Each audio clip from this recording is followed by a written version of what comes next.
Have you ever been told you couldn't do something, only to one day rise above every doubt and shock the very people who underestimated you? Now, imagine a small island nation doing the same. For years, foreigners laughed softly when they heard Filipinos speak English. They said it sounded too accented, too local.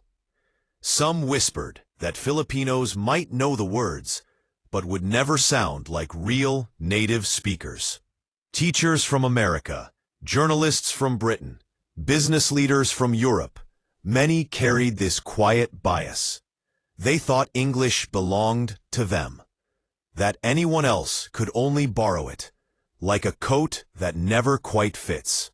But then came a global test, one that measured not just grammar or vocabulary, but fluency, understanding, and the art of expression.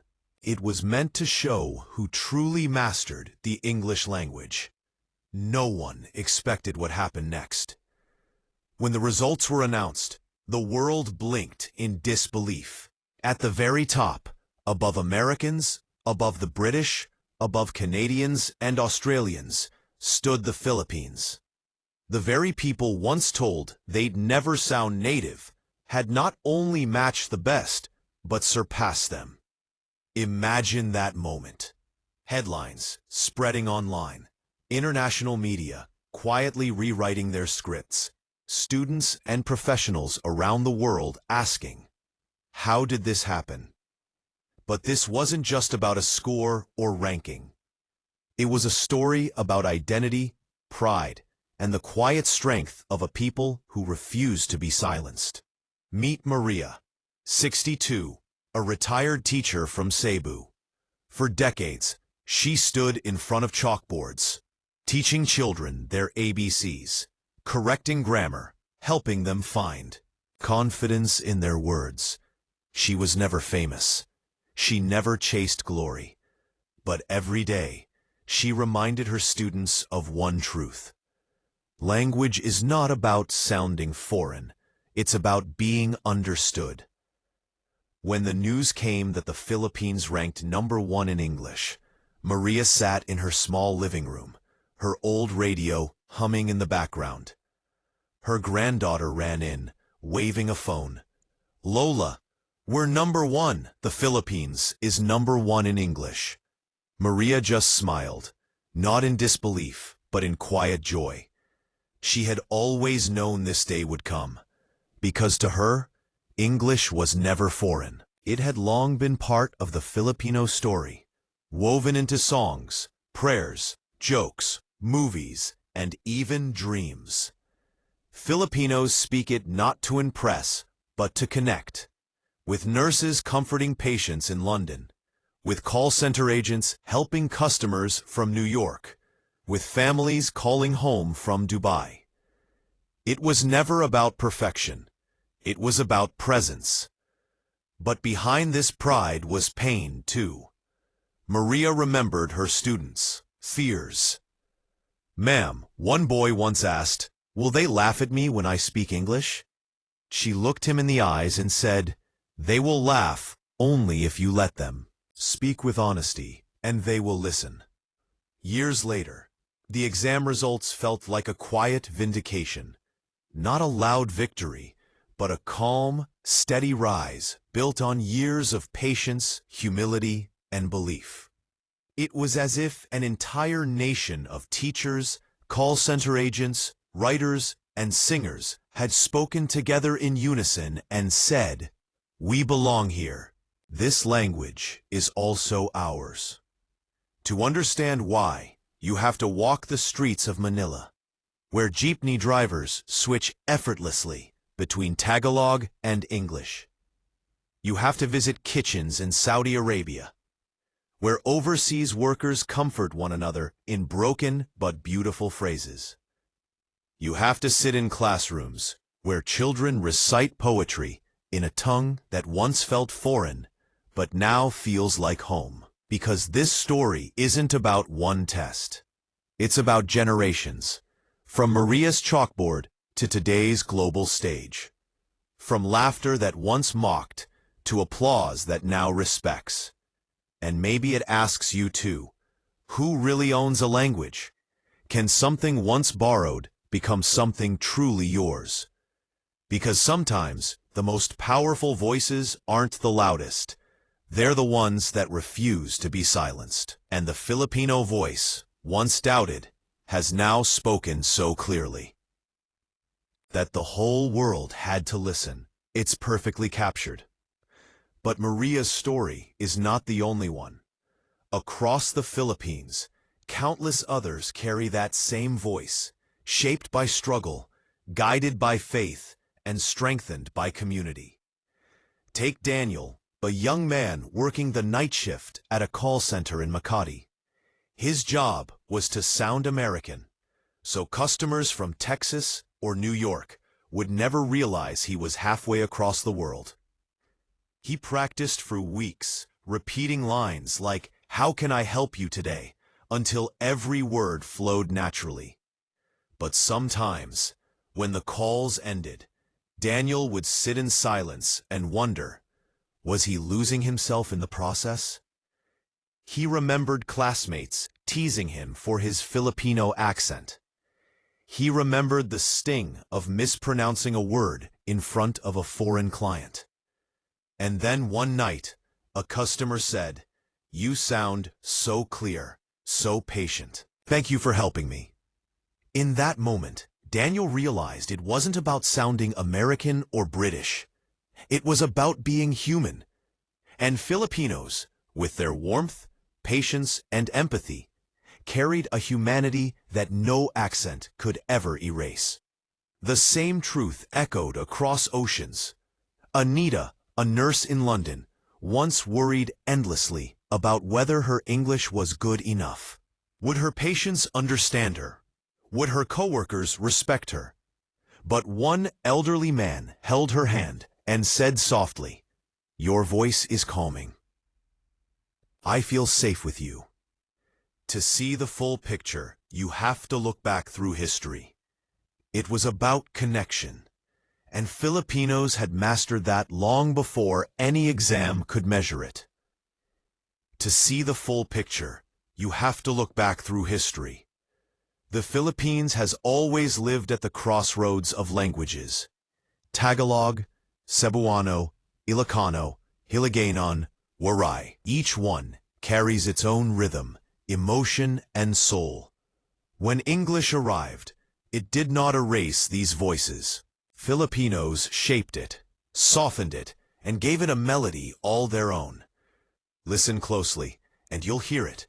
The rhythm of laughter, the warmth of kinship, the echo of prayers sung in small churches. Filipino English isn't just a dialect. It's a living bridge between cultures, a language that carries both memory and hope, a voice that the world finally hears and will never forget. When the world finally listened, but not everyone saw it that way. For years, critics abroad dismissed Filipino English as broken, an imitation, never the real thing. They mocked the sing-song tone, the borrowed idioms, the phrases like, "open the light," or "take a rest." But what they failed to understand was this: those weren't mistakes. They were adaptations, creative fingerprints of a people who could take a foreign tongue and make it feel like home. So when Filipinos topped the global English exam, those same critics were forced to face a truth they had long ignored. Mastery doesn't come from mimicry. It comes from resilience. Think of the classrooms across the Philippines. Teachers writing on worn chalkboards, sweating in the heat, sometimes with no air conditioning, sometimes with textbooks older than their students. And yet, in those humble rooms, children debated history, recited Shakespeare, and wrote essays in English with heart and conviction. The odds were stacked against them, but still, they thrived. Because for Filipinos, language was never just about grammar. It was about survival. When a father leaves for the Middle East, he learns English to navigate a new world. When a mother works as a caregiver in Italy, she speaks it to connect to her employers abroad and to her children back home through video calls. When a student dreams of a scholarship overseas, English becomes the bridge to that dream. It isn't just a subject. It's a lifeline. That's why topping the global English exam meant more than pride. It meant validation. It was proof that the sacrifices of Maria, Daniel, Anita, and millions like them had not been in vain. That every late night of study, every anxious phone call, every whispered prayer before an interview had built something unshakable, a foundation strong enough to carry the voice of a nation. But this isn't the end of the story. It's only the middle. Because while the numbers shocked the world, the real story lies not in statistics, but in transformation. How does a people once mocked for their accent turn that very accent into a badge of pride? How does a nation prove that the true measure of fluency isn't imitation, but authenticity? The English exam was not just an achievement. It was a mirror, reflecting who Filipinos have always been: adaptable, resilient, and unafraid to rise when underestimated. When the world said, "You cannot," the Filipino spirit whispered back, "Flash end. Watch us." At first, many around the world shrugged at the results. How could the Philippines, a country they associated with beaches and call centers, stand above the nations that gave birth to English itself? But soon, the news spread through universities, business circles, even international media. And slowly, people began to realize something remarkable had happened. In London, a linguistics professor stared at the data twice, convinced it was a mistake. How could a nation once colonized now outshine the colonizers? But the numbers were clear, and beyond those numbers was a story no chart could tell. A story of people who had taken a borrowed language and made it sing. Maria, the retired teacher, received a call from one of her former students, now living in New York. "Ma'am," he said, his voice breaking with pride, "they laughed at us before. But look now, we're at the top." Maria smiled. For her, it wasn't revenge, it was recognition. Every classroom hour, every paper graded, every lesson taught had led to this quiet, collective triumph. And there were countless small moments like that. A Filipino nurse in Canada overheard two doctors talking. One said, "I wish our local graduates could communicate like she does. She makes everyone feel understood." The nurse didn't interrupt. She simply smiled, because she knew this was what it meant to be Filipino, not demanding applause, but letting kindness and clarity speak louder than words. Across the Philippines, families gathered in living rooms, watching the news announce the nation's victory.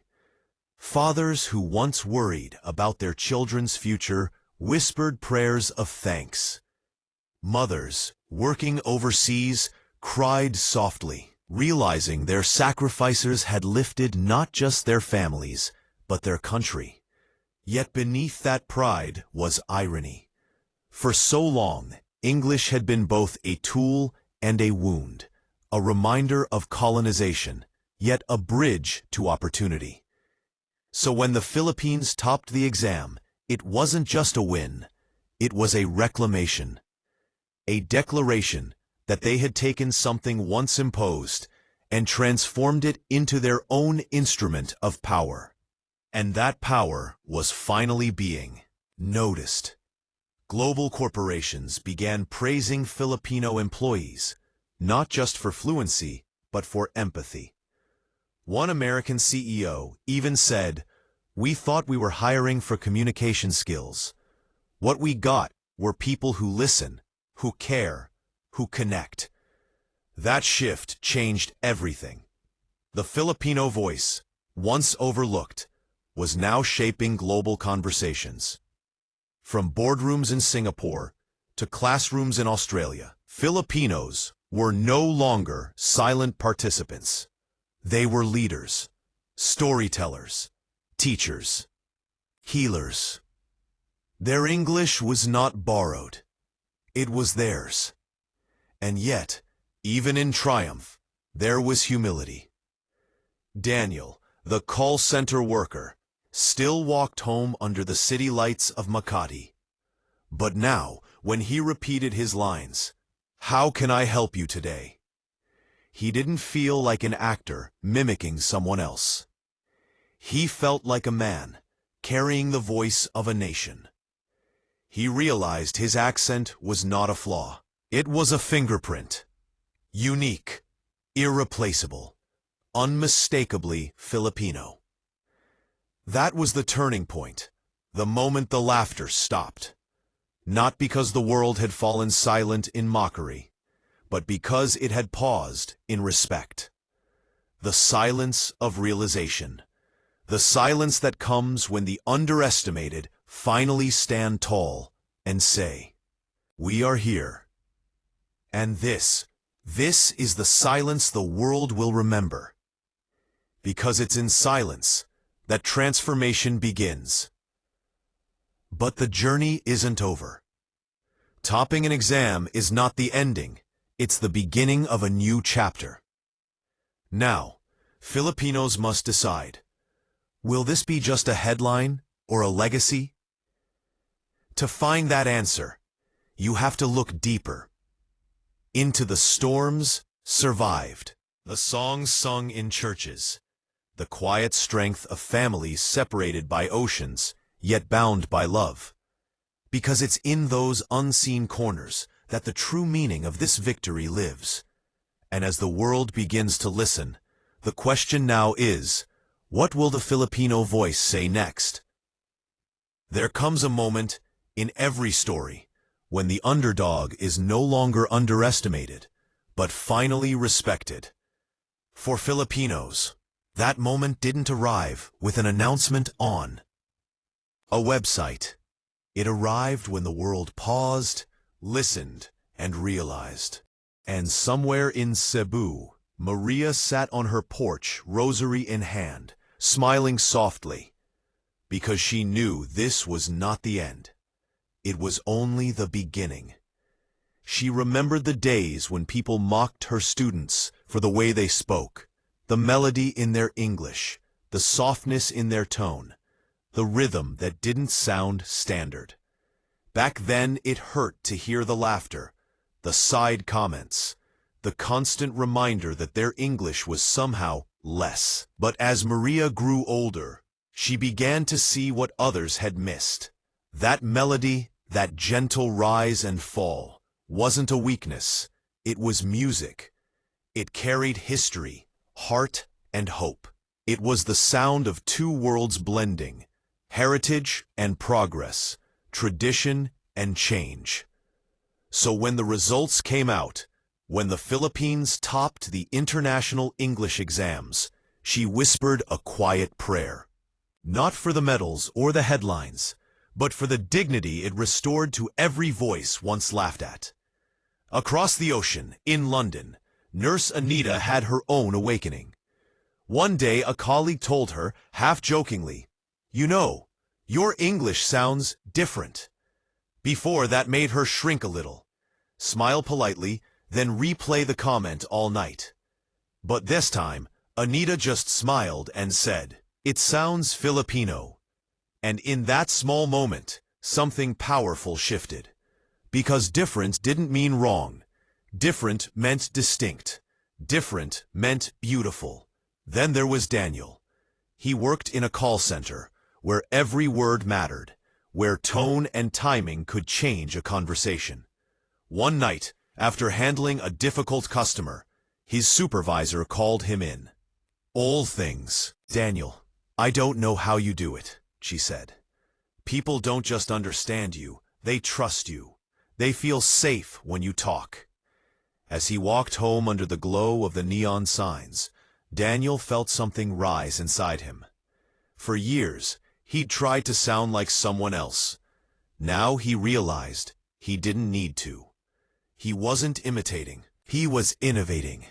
That's what this quiet revolution was all about. It wasn't just about Filipinos speaking English well. It was about speaking it with soul. Because fluency without warmth is just noise. And the world was beginning to hear something in the Filipino voice that English had been missing all along: humanity. Soon, universities began studying how Filipino students communicated so naturally across cultures. Media outlets that once mocked their accent started praising their clarity. And even global leaders began to say it. The Philippines' greatest export wasn't just talent or skill, but voice. Do you see the irony?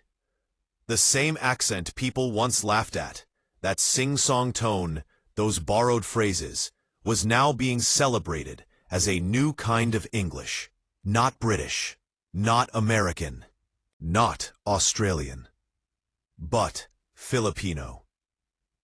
A version that carried the laughter of jeepney rides, the calm of prayer, the strength of storms survived, a language that breathed resilience. For the first time, young Filipinos started to see it too. In classrooms, students said proudly, "This is how we speak. This is our English." On TikTok and YouTube, creators turned their accent into a badge of identity. In offices and hospitals abroad, Filipinos walked taller, no longer trying to blend in, but to stand out. Because what the world thought was imitation was actually creation, a new voice built from warmth, respect, family, and faith. So the story isn't just about pride. It's about liberation. Liberation from the old idea that English belongs only to the West. Liberation from the shame of being different. Liberation from every classroom correction and every sneer at the airport counter. When Filipinos topped that exam, they weren't just saying, "We can speak English." They were saying, "We can shape it, we can own it, and we can make it mean something." This was the moment the underdog rose. A small archipelago, often overlooked, reminded the world that greatness isn't about where a language was born, but how it is lived. If the Philippines could take a language once forced upon them and turn it into something warm, welcoming, and human, what else could they do? The answer lies not in numbers or scores, but in the future. Because this victory isn't just about being number one. It's about teaching the world to speak with both clarity and heart. There is something unforgettable about a Filipino voice speaking English. It carries laughter that softens hearts, patience that calms storms, and prayers that echo even in silence. After generations of doubt, the world finally heard that voice, and it listened. But recognition is only the beginning. For Maria, now retired, the answer is simple. She looks at her granddaughter standing on stage, reciting a poem. The girl stumbles on a word, but the crowd still claps, still smiles. Because it isn't the diction that moves them, it's the emotion.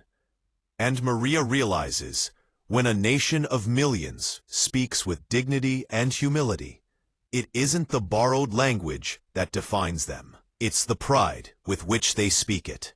The Philippines has always been underestimated. Too small, too far, too poor. And yet, time and again, the Filipino spirit has proven unbreakable. This exam was just one more piece of evidence. A small light in a long story of resilience. Tomorrow there will be new doubts, new voices saying, "You can't." But now the world knows better. Because the Filipino voice, Your voice is not a copy. It is not an echo. It is a song of its own. A song that carries across oceans. Prop.post. So, to every Filipino listening, wherever you are, hold your head high. Your voice is not just yours. It is the voice of a people who turn doubt into destiny. A voice of faith, family, and love. A voice that says, "You may underestimate us, but we will never be silent." Because language is not owned by nations.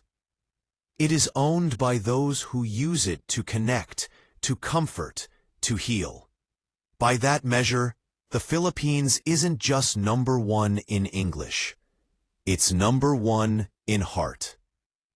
So next time someone says, Filipinos don't speak English like natives, smile and tell them, we don't need to. We speak it like Filipinos. And that is something the world will never forget.